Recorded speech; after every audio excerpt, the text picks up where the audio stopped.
Welcome to the Brand Clarity Podcast, hosted by Visions to Images and Susie Liberatore. The Brand Clarity Podcast highlights several different topics, including entrepreneurship, franchises, and digital marketing trends. Visions to Images helps corporations and franchises with their branding, website, paid advertising, and digital marketing. Hello, everybody. Today I have on the podcast Sean Barnett, and he is the Director of Franchise Development for Nick & Mo's. I'm excited to chat with him. There's amazing concepts that they are providing for people, so I wanted to have him come on. Can you give us a little bit of insight as to how you got started? Yeah, definitely. Hi, everybody. My name's Sean Barnett, and I'm the Director of Franchise Development here at Nick & Mo's. And I got my start about 10 years ago. I was with Brinker International, Chili's, Maggiano's, Fiddlesticks, worked my way through the hospitality industry. I loved it. I loved people. And then found my way to my new family, Nick & Mo, two young entrepreneurs back in 2004. They really got their start and wanted to create like a community hub of sorts, a one-stop shop destination for individuals everywhere. That's pretty much where I'm at now, focusing all my time and my effort into operations and into our new growing and very lucrative franchise, Nick & Mo's. I love it. So tell us a little bit about Nick & Mo's as far as, I know you have 3 concepts, like why you have those and what Nick & Mo's really is, because I'm sure many don't know of it. Yeah, no, definitely. So, we really pride ourselves on being, like I said, a community hub and a one-stop shop destination for everybody's needs. And that's why there's 3 different concepts, because, you have the essential industries such as convenience and gas, that is year round, no matter what's going on in the world, recession-proof, people need fuel and petroleum products.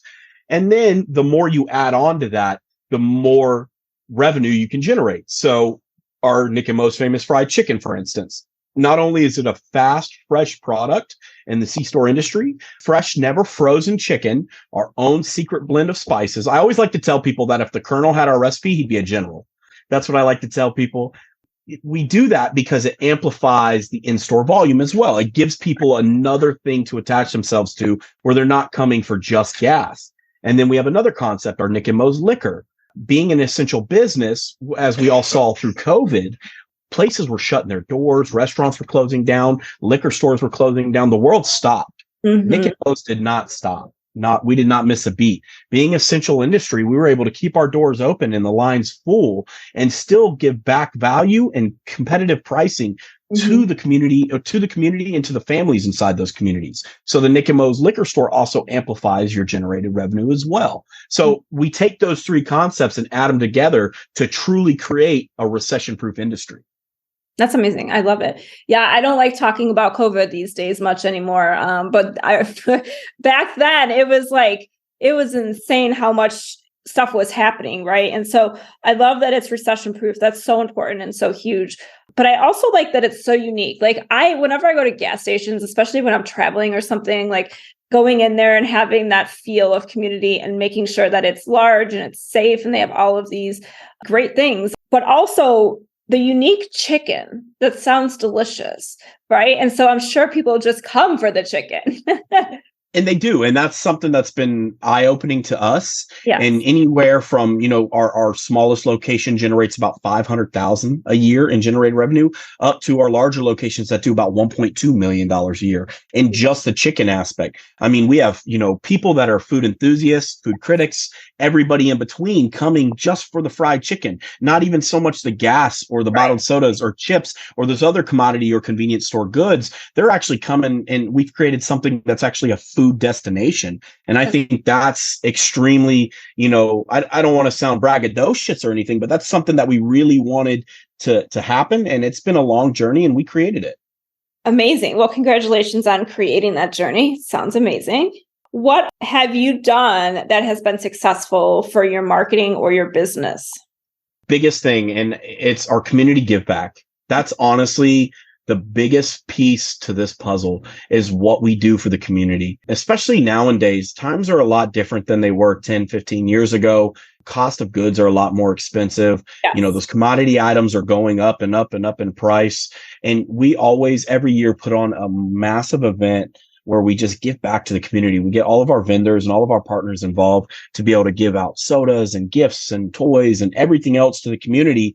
Our last event, we had about 30,000 people on site at our Sitco location. Yeah. We gave every single individual that came on site $20 in free gas. We ran that for 6 hours. I can believe that many people then. People want their free gas. Yeah. So we gave everybody $20 in free gas. And all we asked for was a small donation at the pump because Sure. we ran a spirit pump campaign that same time.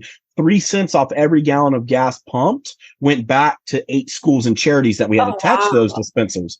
So we had some schools get anywhere from $5,000 to $8,000. We had Kids Pack, we had Excel Christian Academy, Sleepy Hill Middle, Sleepy Hill Elementary, Victory Christian. We had a lot of organizations as far as education and giving to the community. We just gave back to them. Minimum that we would give them was $1,000, and we matched everything that they raised. Wow. And then we took all that cash that we raised that day and split it evenly back up into those organizations as well. So we didn't receive anything out of pocket. We just wanted to give back. That's incredible. Wow. So did you do that for all 6 corporate locations or just the main ones? We did that at our Kathleen location this year. Okay. We have another one coming up on December 9th where we're doing the same thing, but this one's going to be more focused on the children in our neighborhoods that are a little more underdeveloped, I guess you could say, where every boy and girl that shows up, every child is going to get to sit on Santa Claus's lap. And then Santa's going to pull a toy out of his bag that's wrapped either blue or pink, and he's going to give it to that boy or girl. Along with, we're going to be cooking for everybody. And it's just going to be a great community event where we're just giving back, along with the 3 cents off every gallon that's been pumped from August all the way through December is going to go back to the 8 schools and charities that we picked this year. That's powerful. That's amazing. It really is. I know being involved in the community is so important, but you guys are just out doing it. Really. And that's the goal. I mean, we really want to make sure that we give people every opportunity. And like I said, we've been blessed. The community has kept us relevant and has kept our doors open, no matter, the financial crisis of 2008, COVID of 2020, yes. None of it. Like, we've been able to withstand, and we've been able to see year over year double-digit growth every single time. And we owe a big part of that back to the people that come through our doors. And that's one of the biggest core values here at Nick and Moses, the community. Like, we truly believe that the more you give, the more you'll receive in return. Hey there, I want to interrupt this episode with a quick message. If you're listening to this podcast episode and want to learn about branding your franchise or small business, then go to brandingbridge.com. That's branding-bridge.com. Speaking of that, like, what would make a good franchisee for Nick and Mose? I mean, obviously the community part, they have to be really driven and be able to help with that. But what other characteristics do you see in that? Somebody that's motivated, somebody that's willing to, is coachable, teachable, somebody that is willing to take feedback, and not try to reinvent the wheel.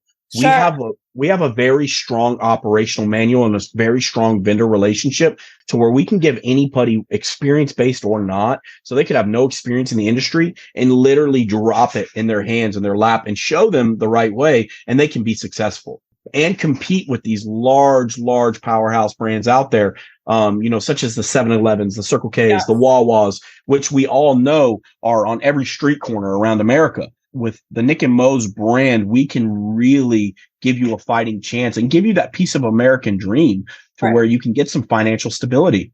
That's so true and so important. I think that you nailed it. I mean, you have all of the proof, the concepts, etc., and somebody just needs to come in and do it, right? And they have to be motivated, driven, and also understand to follow the recipe, so to speak, you know what I mean? To be able to be successful.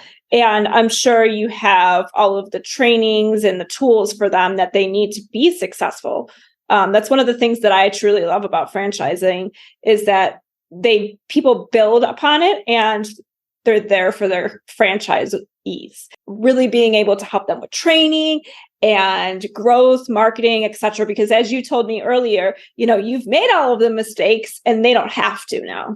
Yeah, without a doubt. And to hit on training, just the tip of the iceberg, our training, we have a 62-hour program where we bring them down to one of our corporate locations and go over everything kind of in I guess you could say in an expedited fashion, such as payroll, rules and regulations, customer engagement, those kind of variables. But our training consists much farther than that.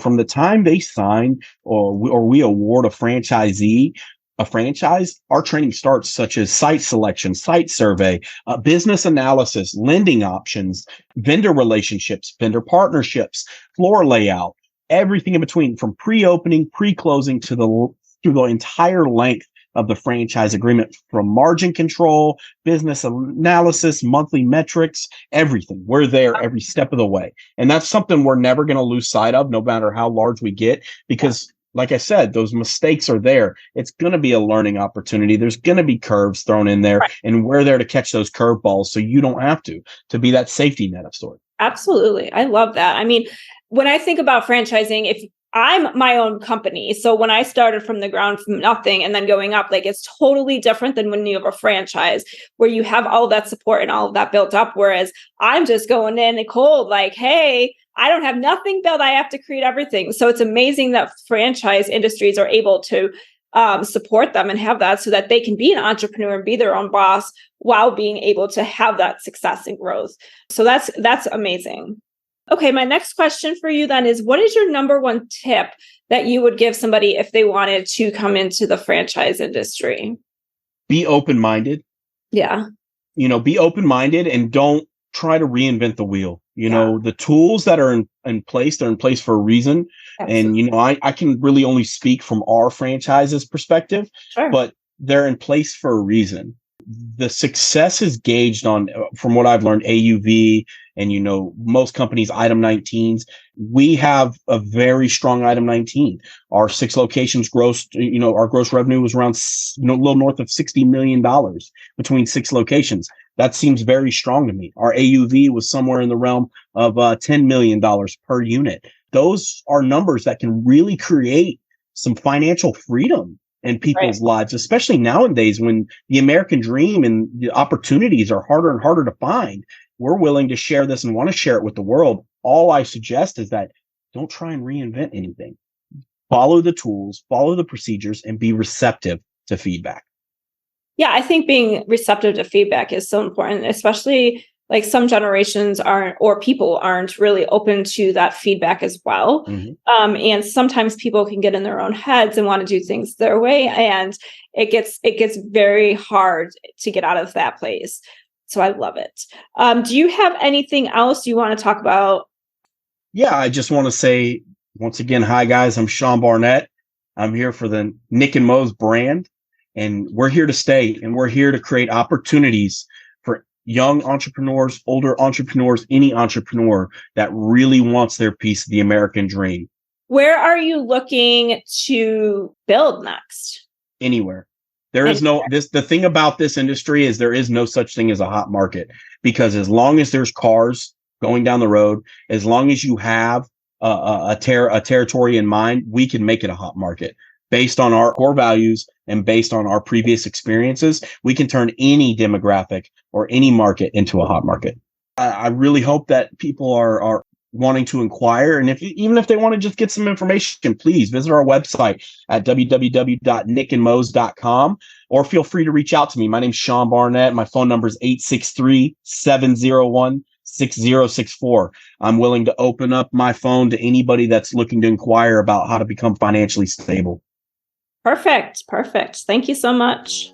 Thank you, everybody, for listening in on today's Brand Clarity episode with Susie Liberatore. 2 things. First and foremost, please, if you liked this episode, please subscribe and leave some positive reviews. Also, don't forget to sign up for Stop Sending Your Customers to the Competition and get my insider secrets to compelling branding that converts. You can find that at branding-bridge.com. It's a free workbook for you to check out right now, all of the branding techniques and strategies that I use for my paying clients.